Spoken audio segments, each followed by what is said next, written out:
তো দেখুন, এই হচ্ছে আপনার আউটপুট যে ট্রান্সফর্মার হয়, যেটাকে আমরা এলটি বলি।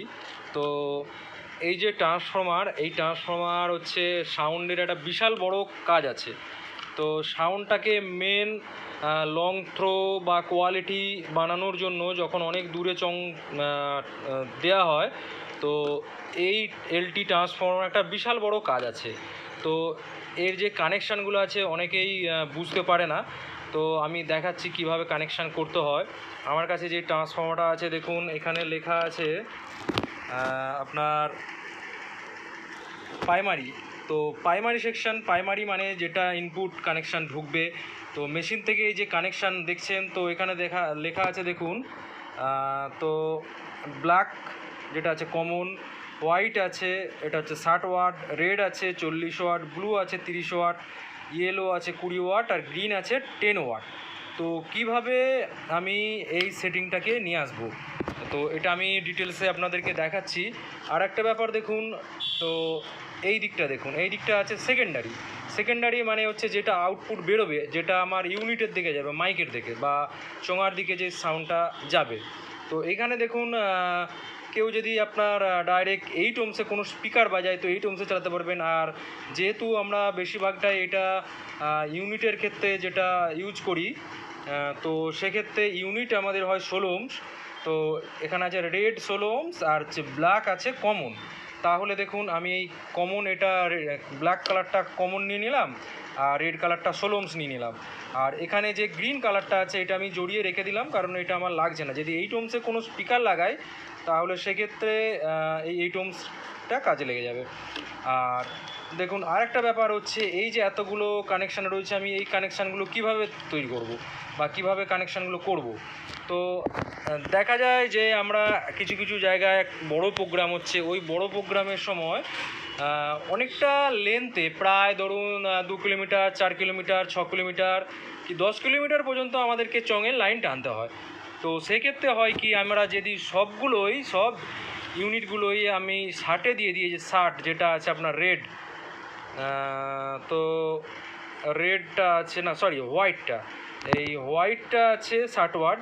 এই হোয়াইটের সাথে আর কালো যেটা আছে, কালোটা হচ্ছে, ব্ল্যাকটা হচ্ছে কমন।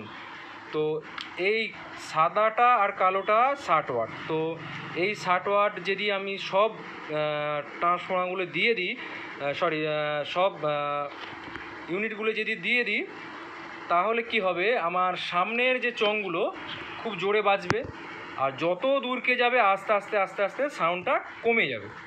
যখন দেখা যাবে 4 কিলোমিটার কি 5 কিলোমিটার দূরে শেষের যে চংগুলো, কিন্তু সেইগুলো ঠিকঠাক সাউন্ড হবে না। তো কিভাবে সেই সাউন্ডটাকে আমরা সমান করব, যে সামনেও যেটা বাজবে দূরেও একই বাজবে।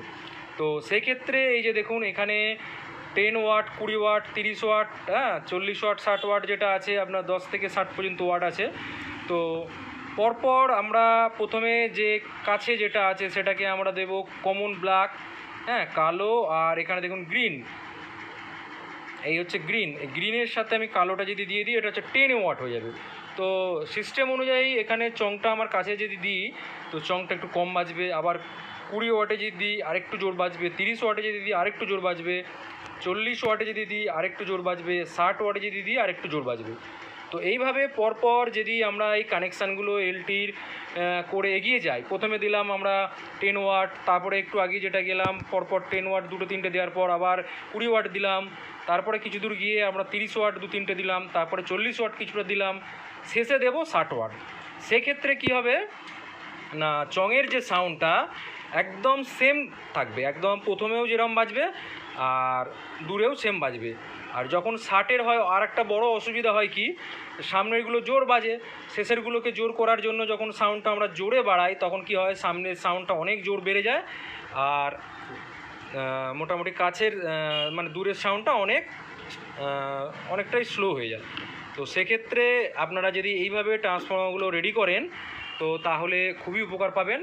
আর আরেকটা ব্যাপার এটা মাথায় রাখতে হবে কি, যে কোনো এই ট্রান্সফর্মার যে কোনো কোম্পানির হোক, এই কোম্পানির হোক বা অন্য কোনো ব্র্যান্ডের কোম্পানির হোক, যেই লাইনে যেই মেশিনে ধরুন আমি এই ট্রান্সফর্মারটা ইউজ করছি, এর সাথে আর অন্য কোনো ব্র্যান্ডের বা অন্য কোনো কোম্পানির ট্রান্সফর্মার না দেওয়াটাই বেটার।